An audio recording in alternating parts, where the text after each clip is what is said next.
लूका का सुसमाचार अध्याय 17 वचन 11 से लेकर 19 तक मैं पढ़ रही हूँ, ध्यान देकर सुनो।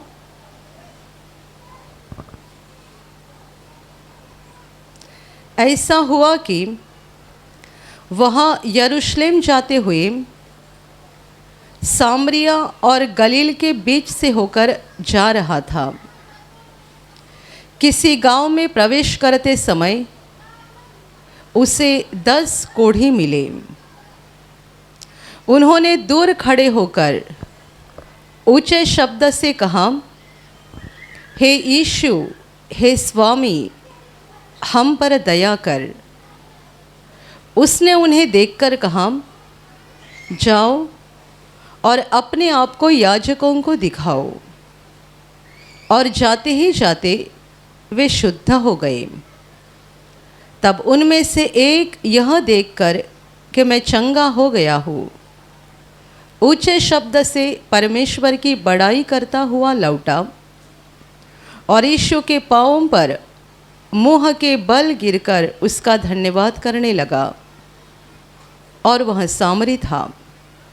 इस पर यीशु ने कहा, क्या 10 शुद्ध न हुए? तो फिर वे 9 कहाँ है? क्या इस परदेशी को छोड़ कोई और न निकला जो परमेश्वर की बड़ाई करता? तब उसने उससे कहा, उठकर चला जा, तेरे विश्वास ने तुझे चंगा किया है। Hallelujah, hallelujah, hallelujah, hallelujah, hallelujah, hallelujah. मेरे प्यारे भाइयों और बहनों, ऐसी एक घटना यहाँ पर हम पढ़ते हैं कि जब प्रभु यीशु एक गांव में था, तब उसे वहाँ पर 10 कोढ़ी मिले। और इन 10 कोढ़ियों ने दूर खड़े होकर ऊंची आवाज़ में प्रभु से विनती की कि हे प्रभु, हे स्वामी, हम पर दया कर। यीशु ने उन्हें उत्तर दिया, अपने आप को जाकर याजकों को दिखाओ। ये 10 कोढ़ी गांव के बाहर एक साथ रहा करते थे, क्योंकि यहूदियों की व्यवस्था के अनुसार कोढ़ी व्यक्ति को अपने घर में और गांव में रहने की इजाज़त नहीं थी, बल्कि उसे गांव के बाहर रहना पड़ता था। ऐसे 10 कोढ़ी साथ रह रहे थे। उन्होंने दूर से यीशु को पुकारा, दूर से विनती की, और यीशु का उनको जवाब ये था कि जाकर अपने आप को याजकों को दिखाओ। और वो निकले याजक के पास जाने के लिए, और वचन कहता है कि जाते ही जाते वे शुद्ध हो गए। प्रभु के आज्ञा के अनुसार जब वे जाने के लिए निकले, तब उनका कोढ़ निकल गया, वे अच्छे हो गए। और जब उन्होंने देखा कि हम ठीक हो गए, हमारा कोढ़ निकल गया, तब उनमें से एक जन प्रभु का धन्यवाद करते हुए वापस आया, प्रभु के चरणों पे गिर पड़ा, उसका धन्यवाद करने लगा। यीशु ने देखा कि एक वापस आया है, पर वो तो अंदर जानता था कि सारे 10 जन शुद्ध हो गए हैं। और इसीलिए प्रभु यीशु ने कहा, क्या 10 शुद्ध न हुए थे तो वे 9 कहाँ गए? एक ही मनुष्य वहाँ धन्यवाद करने के लिए लौटा था। तो प्रभु कहता है, क्या 10 शुद्ध न हुए तो फिर वे 9 कहाँ है? क्या इस परदेशी को छोड़ और कोई परमेश्वर की बड़ाई करने के लिए नहीं आया? जो आया था उसे यीशु परदेशी कहता है, क्योंकि लिखा गया है कि वो सामरी था, यानी यहूदी नहीं था। ये एक परदेशी ही था, वो प्रभु का धन्यवाद करने के लिए लौटा, 9 जन वापस नहीं आए। और फिर प्रभु ने उसकी ओर मुड़कर कहा, चला जा, तेरे विश्वास ने तुझे चंगा किया है। Hallelujah, hallelujah, hallelujah, hallelujah, hallelujah, hallelujah. मेरे प्यारे भाइयों और बहनों, जब प्रभु यीशु इस गांव में गया था, ये 10 कोढ़ियों ने दूर से प्रभु को पुकारा था और 10 ने प्रभु से विनती की थी। प्रभु ने अपना सामर्थ और प्रेम पूरे 10 लोगों के लिए प्रकट किया था, जाओ और अपने आप को याजकों को दिखाओ, क्योंकि उनकी व्यवस्था के अनुसार कोढ़ी व्यक्ति को चंगाई मिलने के बाद पहले याजक के पास जाकर दिखाना पड़ता था। और मंदिर में जाकर जब वो याजक को अपने आप को दिखाते और व्यवस्था में जैसा परमेश्वर को यज्ञ करने के लिए बोला था वो कर देते, उसके बाद ही उन्हें अपने गांव में और घर में जाने की इजाज़त मिलती थी। जबकि वे चंगा नहीं पाए थे तो भी प्रभु ने कहता है याजकों को जाकर दिखाओ। तब वे जान गए, इसका मतलब हम याजक के पास मंदिर तक पहुँचते पहुँचते ही परमेश्वर हमारे लिए अद्भुत काम कर देगा, हम ठीक हो जाएंगे। यदि वो बोल रहा है इसका मतलब वो कुछ तो करेगा।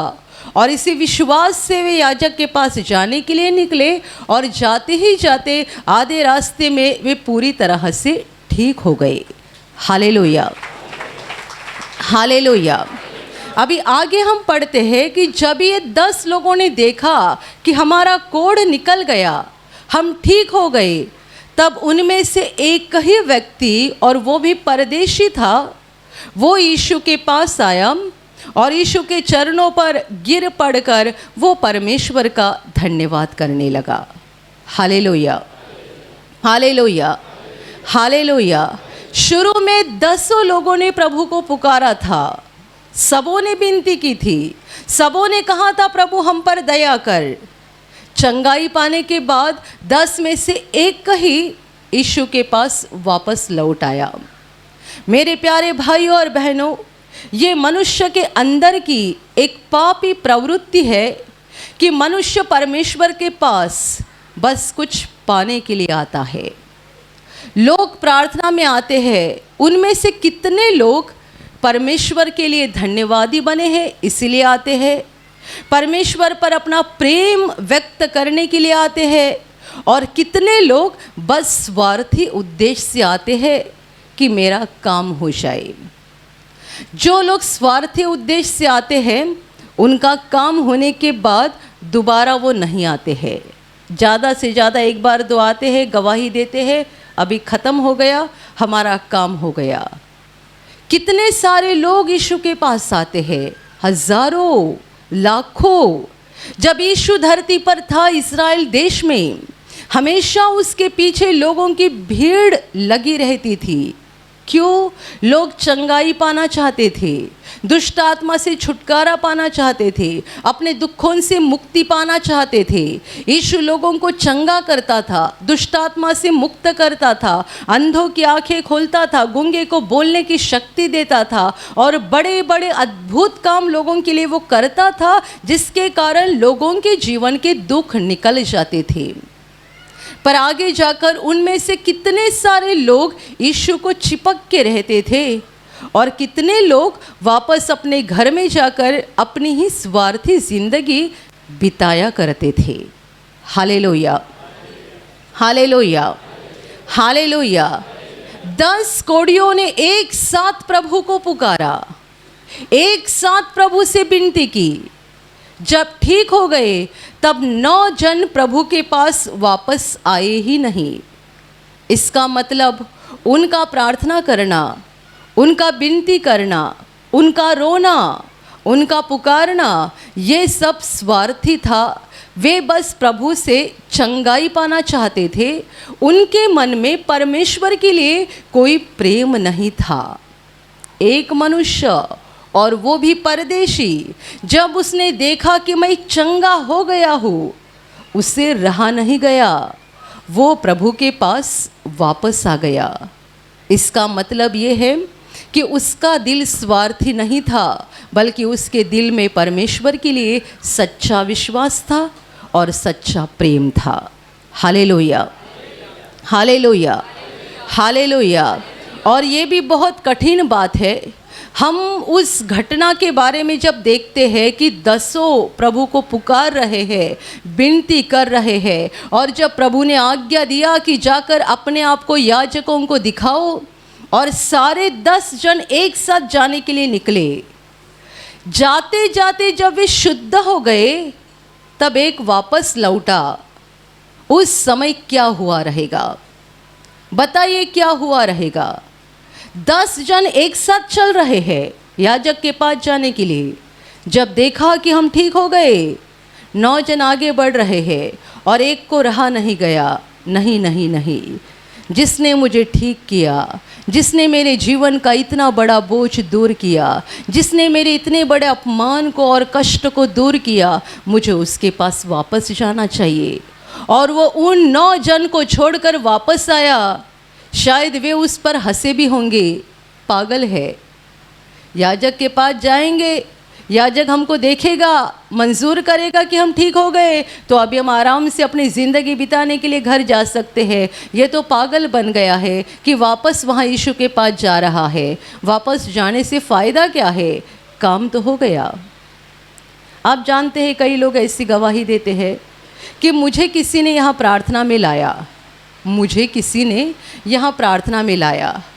आज हालत ऐसी है, जिसने मुझे लाया वो आता नहीं है, पर हम आते रहे हैं। इसका मतलब क्या है? मुझे किसी ने प्रार्थना में लाया, वो मुझे ला रहा था 1 बार, 2 बार, 3 बार। बाद में मेरा ही प्रभु से इतना प्रेम हो गया कि उसने आना बंद कर दिया, पर मैंने नहीं छोड़ा, क्योंकि अभी मुझे प्रभु से प्रेम हो गया है, मैं उसे कभी छोड़ नहीं सकता हूँ। Hallelujah, hallelujah, hallelujah. यीशु के पीछे चलने के लिए और परमेश्वर पर सच्चा प्रेम करने के लिए एक आत्मिक ताकत होने की ज़रूरत है। आत्मा की ताकत, एक बड़ी ताकत होने की ज़रूरत है।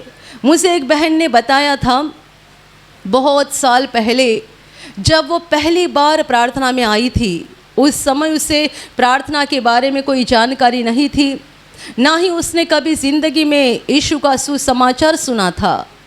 पर जब वो पहली बार आई, उसने प्रार्थना में भाग लिया, उसके दिल में बड़ी शांति आ गई।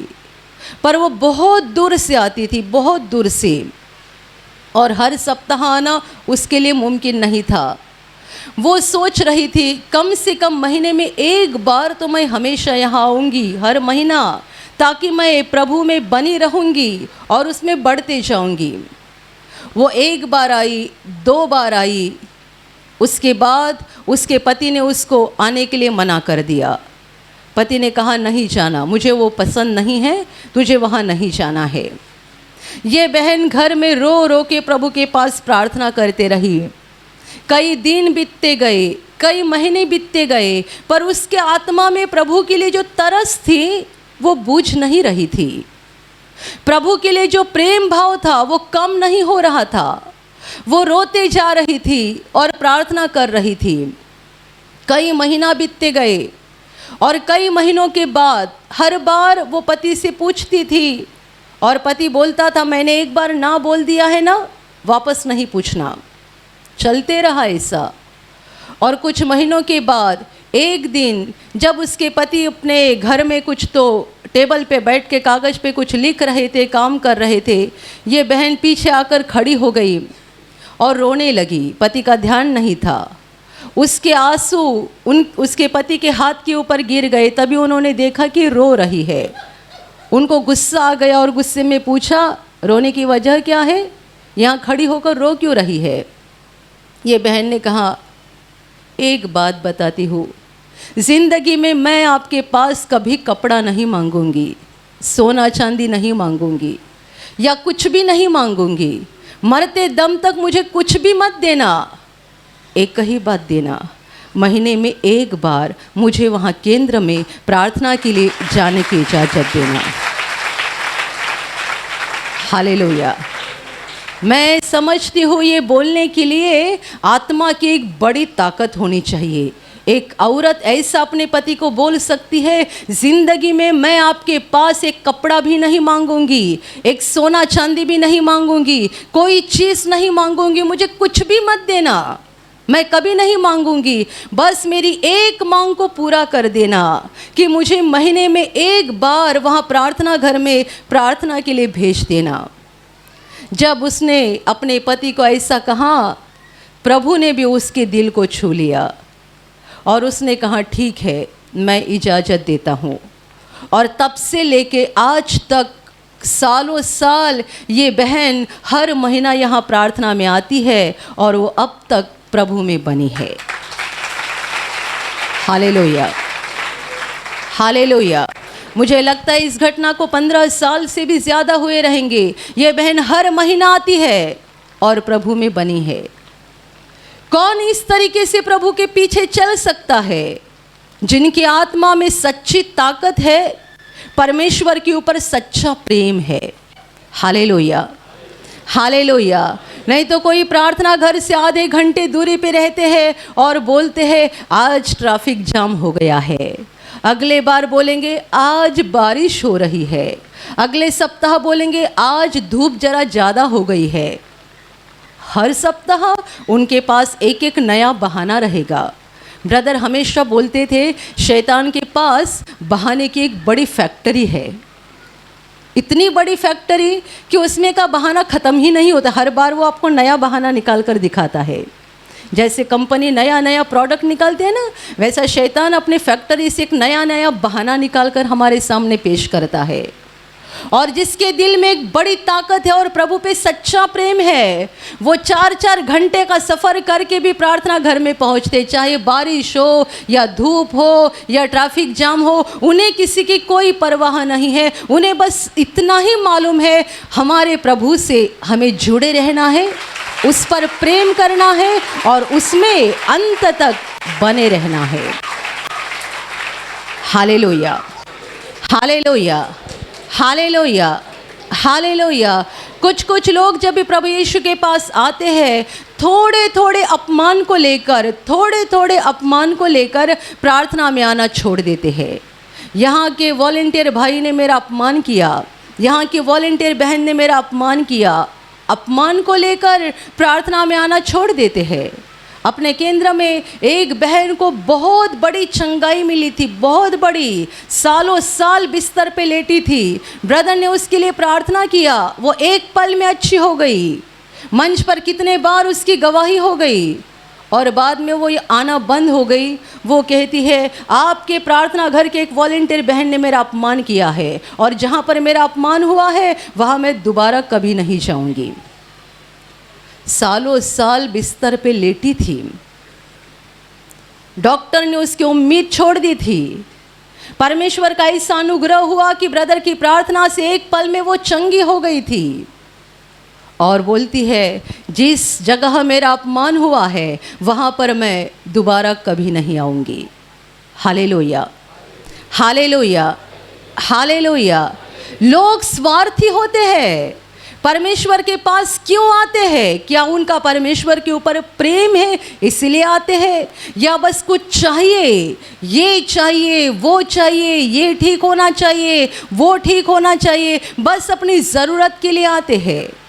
आप जानते हैं परमेश्वर तो हमें सब कुछ बहुतायत से देना चाहता है, पर परमेश्वर ऐसे लोग ढूंढ रहा है जो उस पर सच्चाई से, आत्मा से प्रेम करते हैं।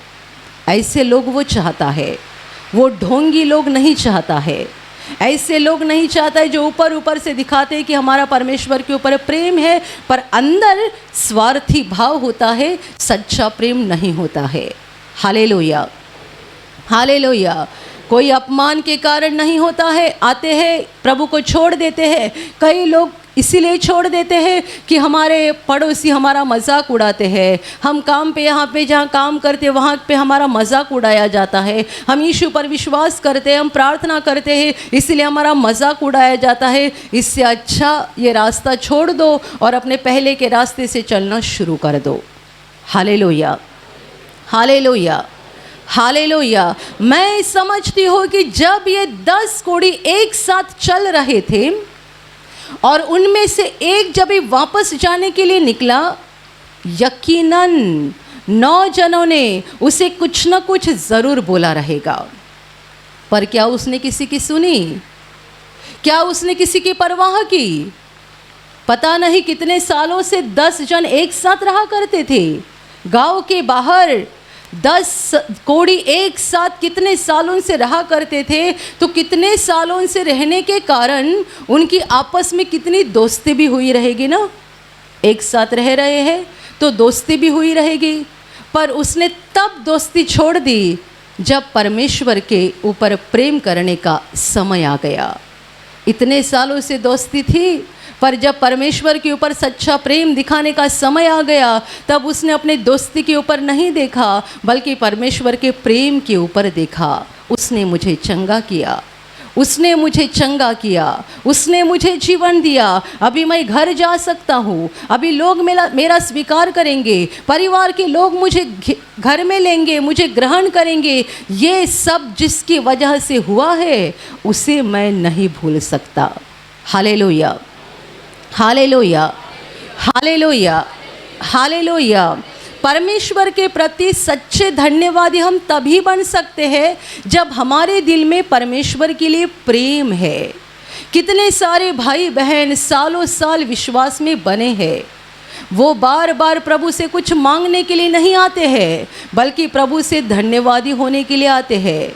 उन्हें ये चाहिए वो चाहिए वो चाहिए इसीलिए नहीं आते हैं बल्कि वो प्रभु के प्रति धन्यवादी है इसीलिए आते हैं।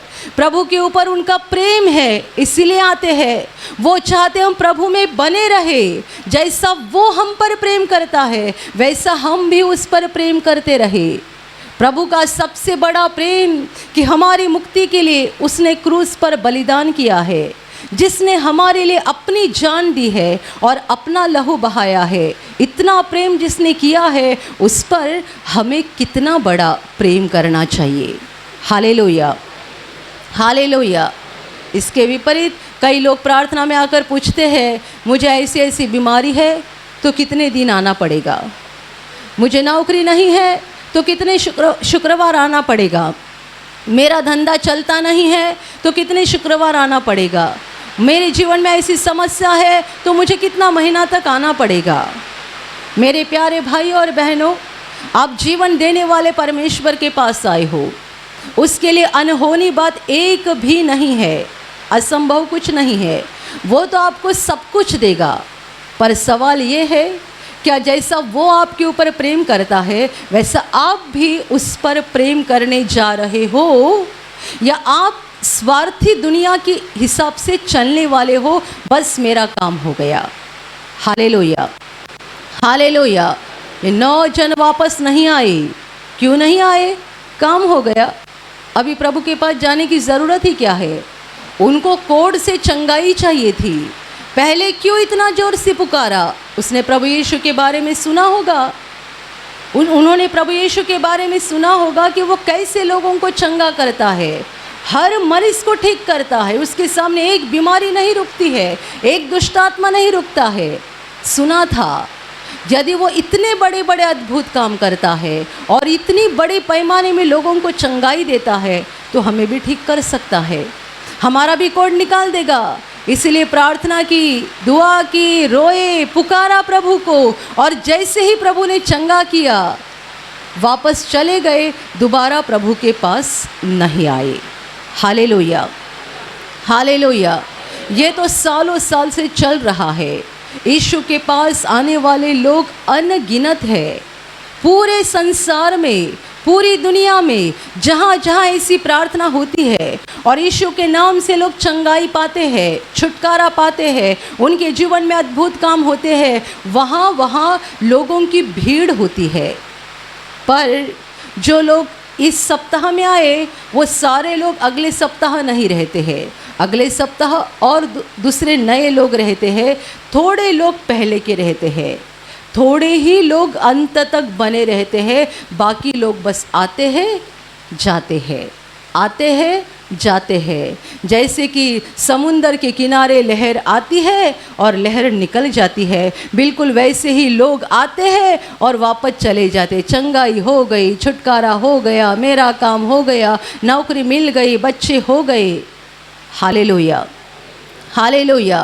प्रभु आपको क्या दे रहा है, इससे ज़्यादा महत्वपूर्ण आप प्रभु को क्या दे रहे हैं ये है। वो तो देने वाला परमेश्वर है, इसीलिए उसको दाता कहा गया है। वो तो दाता है, देने वाला है, वो देते जाता है, देते जाता है। बाइबल कहती है वो धर्मियों के ऊपर और अधर्मियों के ऊपर भी मेह बरसाता है। धर्मी अधर्मी दोनों को भी सूरज की रोशनी देता है। वो सबों को अनाज देता है, सबों को फल फूल देता है, सबों को देते जाता है। इसीलिए तो उसको दाता कहा गया है। वो देने वाला परमेश्वर है, वो देते ही जाता है।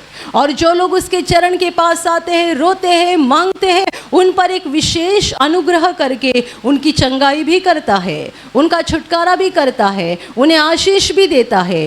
वो तो देने वाला परमेश्वर है। पर हम कैसे लोग हैं? उसने हमको क्या दिया, इससे ज़्यादा महत्वपूर्ण हमने परमेश्वर को क्या दिया।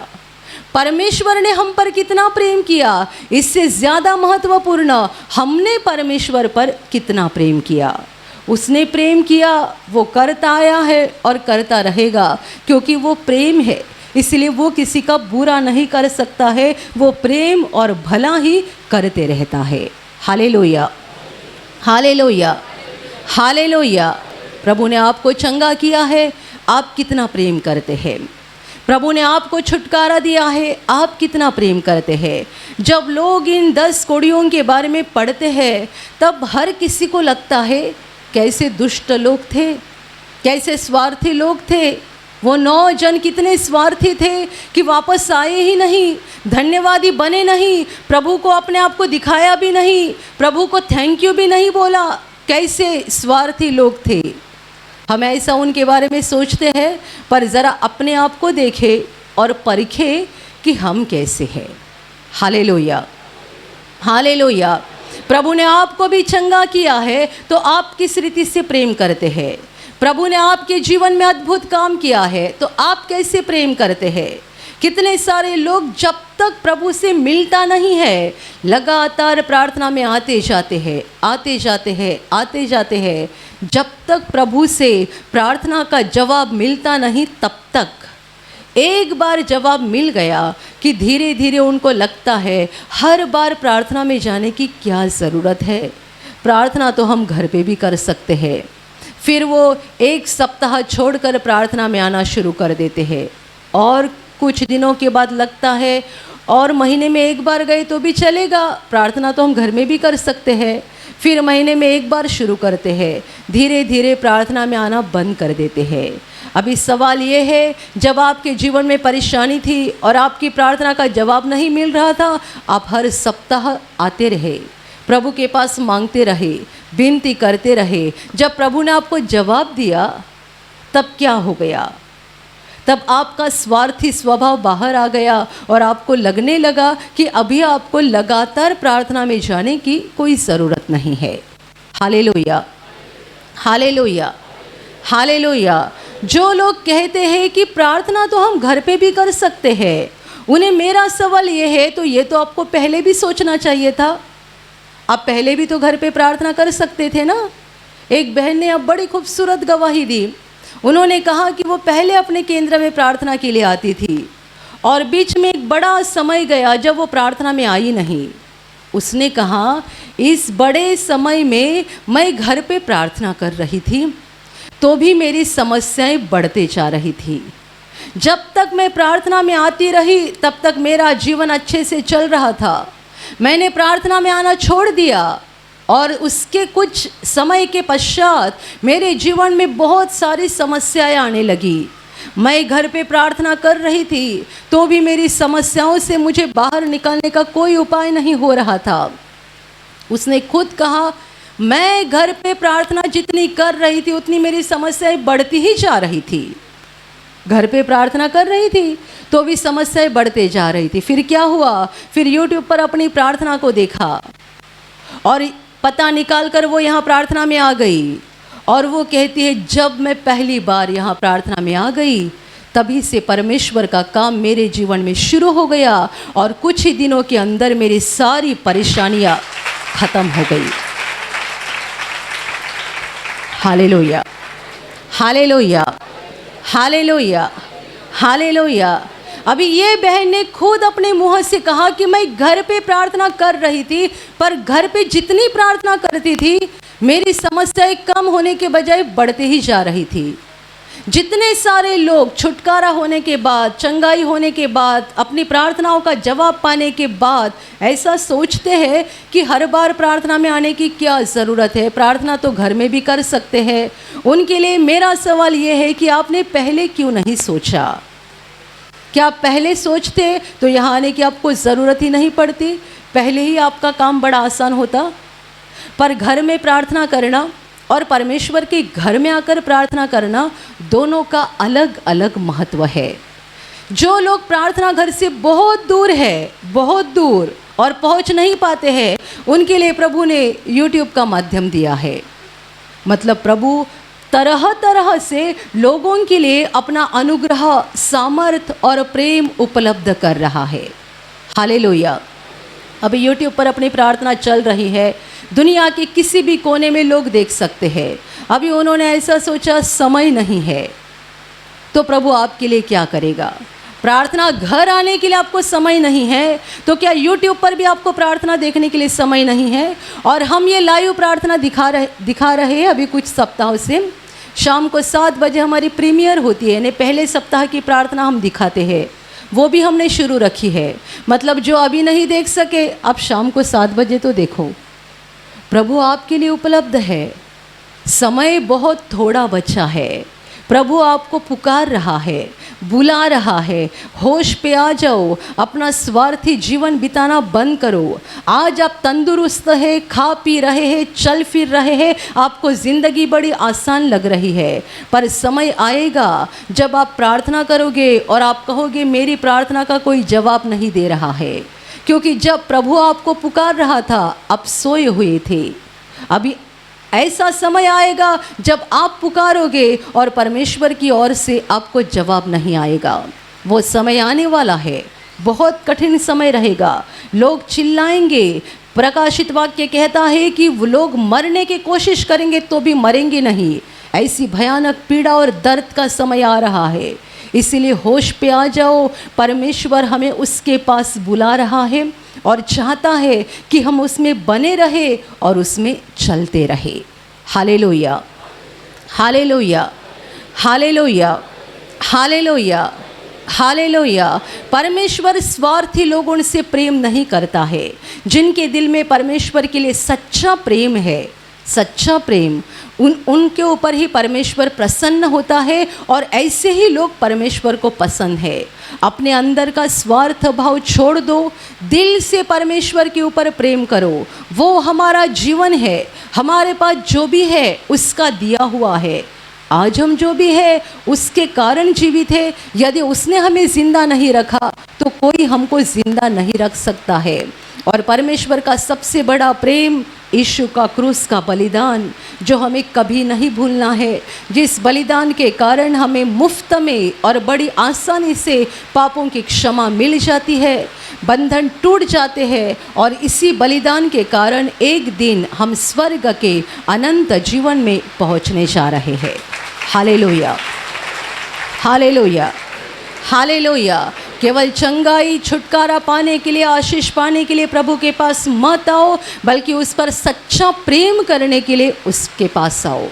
प्रभु के ऊपर सच्चा प्रेम करो, स्वार्थ छोड़ दो, दुष्टता छोड़ दो, सच्चे दिल से परमेश्वर से प्रेम करो, ताकि वो आपके ऊपर प्रसन्न हो जाएगा।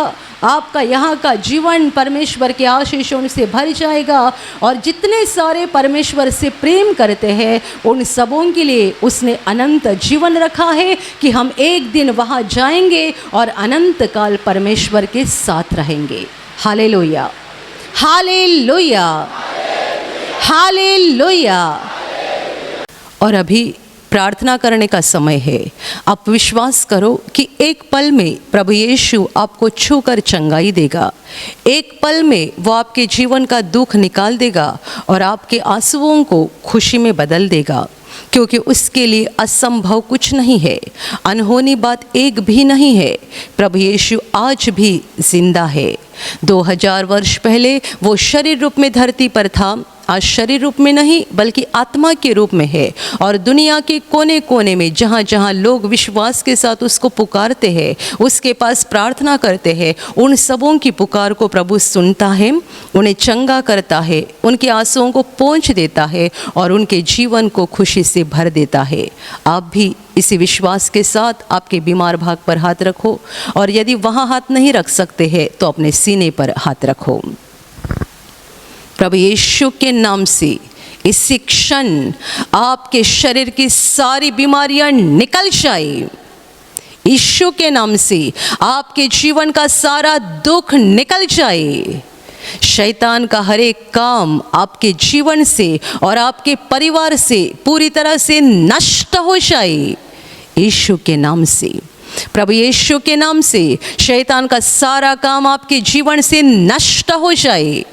सारी दुष्ट आत्माओं को प्रभु यीशु के नाम से मैं आज्ञा दे रही हूँ, इसी क्षण इन्हें छोड़कर निकल जाओ और वापस उनमें नहीं आना।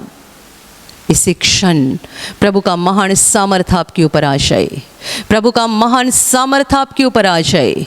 प्रभु का महान सामर्थ आपके ऊपर आ जाए। इसी घड़ी पवित्र आत्मा की खुशी आपके दिल में आ जाए, पवित्र आत्मा की शांति आपके दिल में आ जाए और आपका जीवन स्वर्ग की रोशनी से भर जाए। आमीन।